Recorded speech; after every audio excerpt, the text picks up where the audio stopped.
aujourd'hui, si Dieu veut. On va terminer le traité Avodah Zarah. 76 pages en total. Et c'est aujourd'hui que tout le monde démarre aussi Rayot, ce nouveau traité qu'on a parlé ce matin dans les 3 minutes. Que ce serait bien de s'engager à chacun, prendre le plus petit, la plus petite, si on dit comme ça, traité de Talmud. Le plus petit traité. Plus petit, hein, on dit le plus petit. 13 pages en 2 semaines, donc avant Rosh Hashanah, on peut finir un de A à Z. Il n'est pas compliqué le sujet. C'est toutes les erreurs d'enseignement. Orayot, ça passe à enseignement. Ora, enseignement de tribunal qui était mauvais. Un roi qui a pris des mauvaises décisions.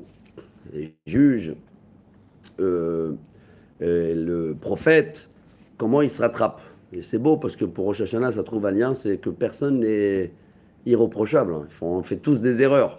S'il y a tout un traité de Talmud, des erreurs qui sont faites par les gens qui sont les plus haut placés à l'époque, qui sont les juges d'aujourd'hui de dire qu'ils n'ont pas de faute et qui on est nous de dire on est clean. Alors voilà, ça c'est pour donner le courage à tous ceux-là qui ne connaissent pas ce programme de Daf Yomi. Et on vous invite à suivre. Ou maintenant pour la fin, celui-là qui termine un traité, c'est comme si il a étudié tout le traité. Hein. Ouh là là. Alors ça aussi c'est pas mal. Si Dieu veut, on va essayer de le faire ou aujourd'hui quand on va enchaîner les 3 pages, ou ce soir en direct, pour finir ce sujet. On est toujours dans le vin, Rabotaï. Hein. Page... Ah, vous êtes tous des touristes aujourd'hui, bravo. Ils sont là les livres, je vois là-bas les gros là. Et aujourd'hui, vous allez faire comme à l'époque en Yémen, un livre pour 3. Si Dieu veut, on n'a pas... Là, l'autre c'est le noir, je crois, là-bas.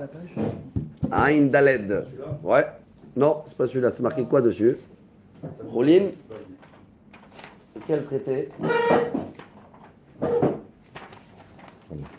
Ah, peut-être l'autre noir. Regarde, je vais te dire si c'est l'autre. Avodah Zarah, c'est marqué? Voilà. Chazak. Page Ain Daled. 74. Mais il a d'avance sur la voie encore un petit peu cassée, c'est la suite des glaires qui restent. Alors, c'est des petites Mishnah avec des petits sujets. On a partagé déjà presque 2 semaines dans le sujet de vin. Hein. Ça veut dire 14 pages hein, en moyenne que sur le vin non cachère à l'époque qui a été touché par des idolâtres. Voilà notre Mishnah, première ligne. Elu asurin veosrin bechol sheu.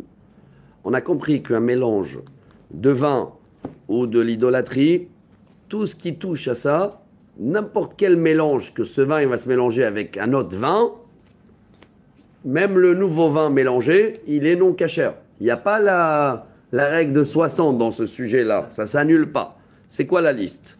Yain eser, donc vin idolâtre. Avodat kochavim, l'idolâtrie elle-même. Orot levuvim, il y a des cuirs à l'époque. Ils achetaient un cuir, on avait parlé de ça. Et si le cuir, il avait une ouverture comme un croix dans le côté du cœur, ça veut dire qu'ils ont pris le cœur pour l'idolâtrie. Même la peau, tu ne peux pas faire un tapis avec. Veshor aniskal, un taureau qui a été lapidé. Donc c'est un taureau qui a tué quelqu'un. On n'a pas le droit de tirer aucun profit de le cadavre. Ve'egla arufa. Vous connaissez ce sujet-là. Egla arufa, c'est quand on trouve un cadavre entre 2 villes et on ne sait pas de quelle ville il vient l'assassin. Donc on prend un veau et on va le briser comment on appelle ça, la nuque, bravo. Et ce veau-là aussi, il est inconsommable. Ve'tzipore metzora. Le lépreux, après qu'il a parlé la shonara, il a passé la lèpre. Et à la fin, quand il est pur, vous vous rappelez qu'il doit amener 2 oiseaux. Un oiseau, on l'envoie, c'est dans la Torah, Parashat Metzora. Et un oiseau, quand on le fait la melika, on le prend le sang, on asperge. Ouais. Cet oiseau-là, inconsommable aussi. Vese'ar nazir, les cheveux du nazir. Nazir, c'est comment on l'appelle en français, le ascète, là, hein, je sais pas comment. Oui, Quelqu'un qui s'engage de ne pas boire le vin et qui doit faire pousser ses cheveux Alors même si après il a des beaux cheveux, on veut faire avec une perruque, interdit de consommer les cheveux. Ou Peter Hamor, c'est quoi Peter Hamor? Un premier-né d'un âne, pardon, d'une ânesse. Premier-né d'une ânesse, c'est assez rare, hein, parce que déjà une ânesse, apparemment, elle accouche que 2 fois et souvent elle fait des fausses couches avant, donc c'est rare de trouver un âne premier-né d'une ânesse. Et lui, il faut l'échanger avec un mouton. Voilà. Alors, celui-là aussi, tant qu'il n'a pas été changé, on n'a pas le droit de profiter de cet âne-là. Il appartient au Kohen. Ou Bassar, Bechalav, lait et viande, chers amis. Quand il y a eu un mélange de lait et de viande, on n'a pas le droit, même pas de tirer un profit avec. Hein. Je n'ai pas le droit de le donner au chien. Hein. Détruit. Vesaïr Hamishtaleh. Saïr Hamishtaleh, c'est le bouc émissaire de Kippour. Vous vous rappelez qu'il y en a un que l'on envoyait à l'Azazel. Maintenant, même si quelqu'un il a trouvé en bas, il a dit tiens, je vais prendre les cornes pour faire un chauffard. Non, inconsommable. Vechulin shenishhatu ba'azara. C'est un animal qu'on a amené pour faire le sacrifice et d'une raison technique. Il n'était pas bon cet animal-là, inconsommable. Tout ça, areel ou asurin veosrin bechol sheu. Voilà la liste de tout ce qui est interdit à consommer, à profiter. Et même si ça s'est mélangé avec des autres choses, le mélange est interdit. Voilà notre sujet. Gemara. Tanama ikahashi, vidavar shibaminyan kahashi, litnenami hatichot nevela. La Gemara dit, il manque dans la liste. Pourquoi tu n'as pas rajouté des morceaux de viande non cachère? Yahi suriana kahashi, litnenami hametz bepesar. Pourquoi tu n'as pas rajouté le hametz à pesar? Ah, Rabbi Chaya Baraba, item Rabbi Tzrak Nafra, Haïtan Atarte Itle. D'avoir chez Baminyan, Ve Isure Anaa. Non, dans le Hametz et dans la viande non cachère, il y a la règle de 60 après Pessah, en exemple dans le Hametz. Donc on n'a pas cité dans la liste des choses qui sont différentes. On a cité que des choses qui sont inconsommables toujours, mais pas des autres choses comme le Hametz ou Nevela.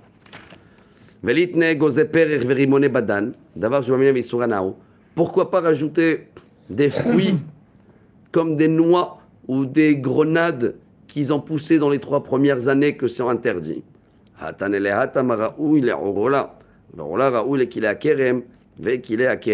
la Gemara dit c'est les seuls fruits qui peuvent pousser avant 3 ans.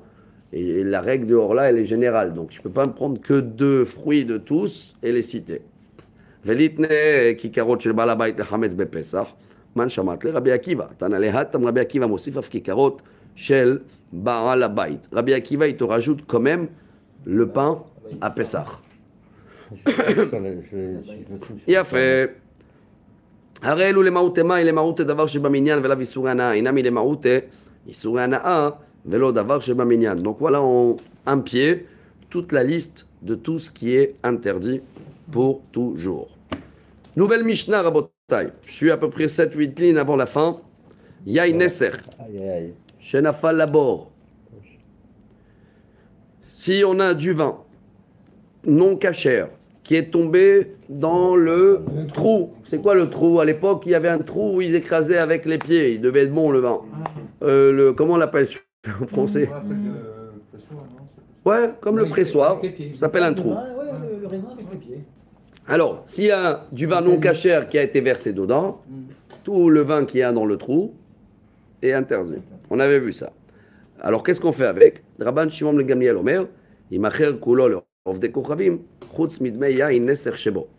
Tu peux vendre à un non-juif tout le vin qu'il y avait dans le trou, sauf le vin qui a été versé.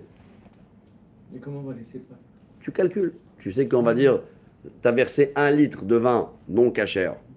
Et dans le trou, il y avait à peu près 50 litres. Alors c'est vrai que tous les 51 litres maintenant, ils sont interdits.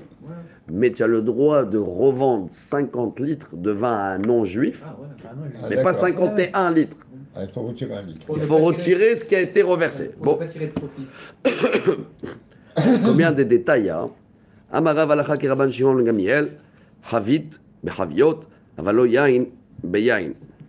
La Gemara, elle dit que il a raison, Rabban Shimon ben Gamliel, quand c'est des tonneaux qui sont mélangés avec des tonneaux. Mais quand c'est du vin avec du vin, chlet, tous les 51 litres, inconsommable et invendable. Baruch Rabba Rabbi Asher.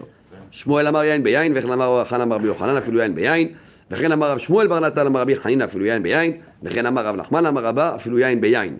Non, mais il y a 5 rabbins qui ne sont pas d'accord. Donc c'est quoi la halakha? Amar Rav Nachman, halakha le maaseh, yain beyain asur, chavit bechavit mutar. Stam yain, afilu yain beyain mutar. Waouh, la halakha elle est comme ça, écoutez bien. Si c'est du vin qui a touché l'idolâtrie, qui a été oblationné. Oui, Oblation. Alors là, tous les 51 litres, ils sont interdits. Mais si le vin qui s'est renversé, le litre, c'est juste un vin non cachère, c'est pas un vin d'oblation, alors on a le droit de vendre tous les 51 litres. Je tourne la page, 74b. C'est plein de petits sujets, hein, ça enchaîne. Baouchaba. Bientôt on va grandir. En général, on a 2 tables, hein, mais on est encore en mode travaux. Là, on attend les finitions de le Echal et de la bibliothèque derrière pour placer les livres. Mais ça, Baruch Hashem, ça me fait plaisir qu'on est minyan. Kol hakavod. Gemara, Mishnah Rabotai, 74b. Première ligne. Gat shel even. Shezafta ovet kochavim. Menakva veitehora. Alors, le trou là, le pressoir de l'époque, ils avaient l'habitude de mettre un peu de goudron autour. Et après, ils mettaient du vin. Si c'est un non-juif qui a mis le vin sur le goudron, il faut bien l'essuyer avant de mettre les raisins. Ça, si c'est de la pierre. Ve'im shel ha'etz.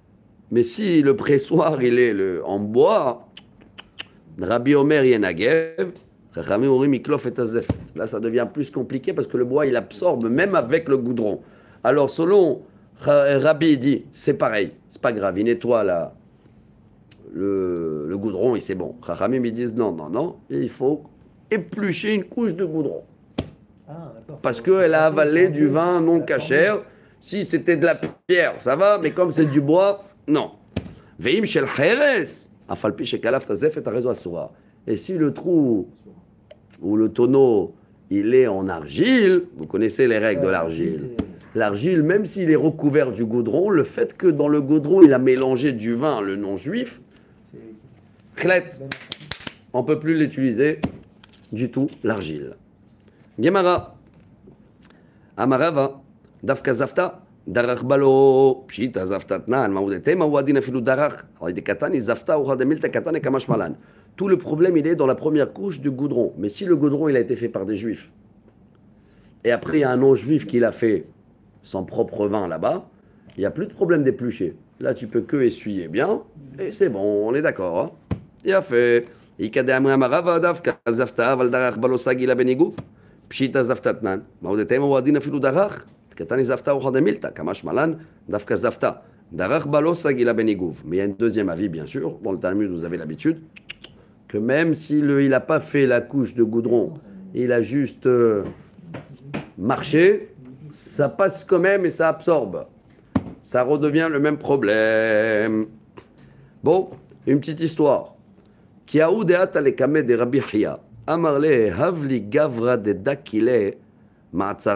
avait un monsieur qui est venu devant le rabbin Rabbi Chia, il a dit, monsieur le rabbin, j'ai un problème avec mon pressoir, j'ai eu un problème avec un non-juif, vous pouvez m'envoyer un rabbin qui va me le cacheriser. Bon. Amar le Rav, Zil Bahade, Vechazid lo matzav chatar lebet midrasha. Il a appelé son élève Rav, grand rabbin, il a dit, va régler l'histoire et fais en sorte qu'ils ne vont pas me critiquer à la yeshiva.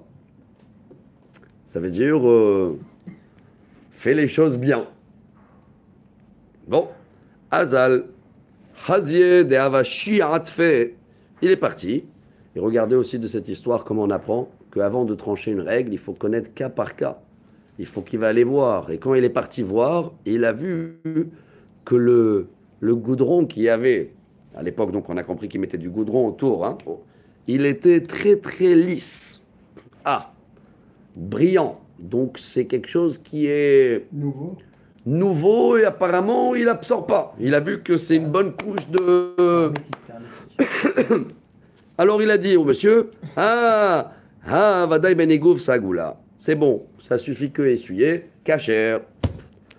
Il est retourné, Badede Akazil Veati, Hazapila Mitute, Vehaza Dehave Male Hamra. Pendant qu'il était en train de sortir, il a vu qu'il y avait une fuite, il y a du vin qui coulait dans le parterre. Il a suivi la fuite et il a vu que quelque part, il y a une fuite. Donc il doit avoir une fissure dans le tonneau. Ah, Amara lo sagila benigov bekilouf. Haïnou de amar le havivi. Hazilo mitzav hazale bet midrasha. Il a dit pardon. Il faut éplucher toute une couche et refaire une couche de goudron, enlever toute la première couche. Et il a dit j'ai compris pourquoi il m'a envoyé mon rabbin Rafria. Il m'a dit fais en sorte qu'ils ne vont pas me critiquer. Ça veut dire il savait qu'il fallait bien voir la règle. Voilà un exemple pratique. Comment à l'époque il cacherisait. Vous voyez comment ce sujet de vin, il était important, il est toujours important. Bon, Talou Rabbanan. Vous connaissez maintenant le Talmud. Le fait qu'on a parlé de cacherisation de vaisselle, d'une certaine manière, la Gemara donne des autres exemples. Hagat, Mahat, Mashper, chez l'Ordek Kochavim. Il y a, j'ai vu mon frère quand il fait le vin, il y a quelque chose pour écraser le raisin. Bon, aujourd'hui c'est en inox tout, hein. Mais à l'époque, ça pouvait être en bois, ça pouvait être en argile. Donc, il y a pour écraser, comme ça, et il y a aussi pour verser les raisins, un bol, je ne sais pas comment appeler ça aujourd'hui, c'est des caisses. Alors, si ça a été utilisé pour un vin non cachère et maintenant il y a la production de, comment il s'appelle, Maison Marcier ou Taïeb ou Bokovza, qui veut cacheriser le vignoble non cachère pour l'utiliser. Il peut utiliser ces ustensiles, on peut les cacheriser d'une certaine manière. Ils ont servi pour du vin non cachère. Alors Rabbi dit, Menigouv, Rabbi dit juste les essuyer, parce que tout est à froid. Chachamim, aussi. Chachamim, ils disent non, parce qu'apparemment, selon les commentaires, c'est en argile. Au modé, Rabbi Bekankanim, je l'avais Kochavim Shem Asurim, Maï Fresh Ben Zelazé, Zé Machnisso le Kiyum, Zen Machnisso le Kiyum. Mais quoi qu'il arrive, Rabbi interdit d'utiliser des anciennes tonneaux de vin non cachère pour du vin cachère. On est bien d'accord, hein, c'est bien bombé. Bravo. Les paniers, les accès, c'est pas qui ouvert, ça. Oui, oui, parce que c'est encore des raisins. V. Donc on a compris le problème avec l'argile. Ve'im shel etz ve'even, si c'est fait de pierre ou de bois, yenagev, ça suffit de les essuyer, c'est à froid. Ve'im mezupapi masuri, mais s'il y a du goudron, robolot, on retourne à la Mishnah. Ve'atnan gatchelet shizafta menagva vitora, matintin ol darachba et baita de darachba. Il faut voir aussi combien de couches, comment elle est la couche du goudron, si elle est neuve, lisse, fissurée, tout ce qu'on a vu. Amarmar, Hagad v'amar hatzav mashper shel ovdei kochavim, Rabbi Benigou v'chachamim osrim, ve'anatnan shel chere safa pishkat sefet arza asura, Amarava sefa dematnit yanatal le rabanan. Mais quand c'est de l'argile, même si l'argile est recouverte du goudron, interdit. Darash Rava, Navar tehu. Rava, il disait quelque chose d'autre. Il disait non, de l'eau bouillante. Ah, pour cacheriser, comme la vaisselle. Rava qui avait meshader gulfe, le harpania, sahif leu apumayu, vehatim leu abritzrayu, kasavar kol davar shemachniso le kiyum, filou le fisha'a gaz rouber rabanan. Et s'ils utilisaient même des tonneaux en matière de pierre ou je sais pas quoi, et il faut les cacheriser avec de l'eau bouillante, même si c'est resté avec 1 heure. Et il y a un autre rabbin qui rajoute pas seulement de l'eau, même avec de FR, la poussière, la cendre. Hein? Et là, je tourne à la page 75. Les deux, il faut. De l'eau plus la cendre. Et il n'y en a que les deux rabbins, ils ont dit c'est la différence entre eux, avec quoi on commence. Est-ce que d'abord l'eau et après la cendre, ou la cendre avec l'eau. Velo plige, haberitivta, veabeyabishta. Et la Gemara a dit, mais les deux c'est la même avis, ça dépend si le tonneau il est un peu mouillé ou il est sec. S'il est sec, d'abord de l'eau et après de la cendre. Et s'il est mouillé, D'abord la cendre, et après de l'eau. Et comment on les suit? Écoutez bien, je continue, on va refaire après une vidéo pour la nouvelle page. Itmar bey mishme de rav amre tarte tlat. Bishmuel amar tlat arba. Il y a 3 à 4 étapes. C'est quoi? 1, écoutez les 4. Hein. Dolo, cendre, dolo, cendre. C'est doublé. Ça, si elle est sec. Si elle est mouillée, il n'y a que 3. Cendre, dolo, cendre. Donc quoi qu'il arrive, il faut terminer avec la cendre. D'accord? Vous voyez la cacherisation à l'époque des tonneaux de vin non cachers. Hein? Besura matnon hachi. Pedita matnon be'amarav, mishvederav, tlat arba, shmuel amar, arba ve'hamesh. Shmuel a dit des fois on peut arriver à 5 étapes. C'est quoi les 5? Quand c'est sec, il faut mettre de l'eau, cendre, de l'eau, cendre. Mais Shmuel a dit non, il faut terminer avec de l'eau, pas avec la cendre. Donc 5 étapes pour cacheriser ce tonneau-là. Fais-le pligue. Kachashimaya batrae, ou marlo kachashimaya batrae. Voilà, les deux, ils sont pas d'accord. Est-ce que c'est l'eau ou la cendre à la fin? Voilà, Rabotai, la page 74. On fait tout de suite une nouvelle vidéo, mais on reste toujours dans le même sujet. C'est bien, tant que tu n'as pas perdu le tonneau.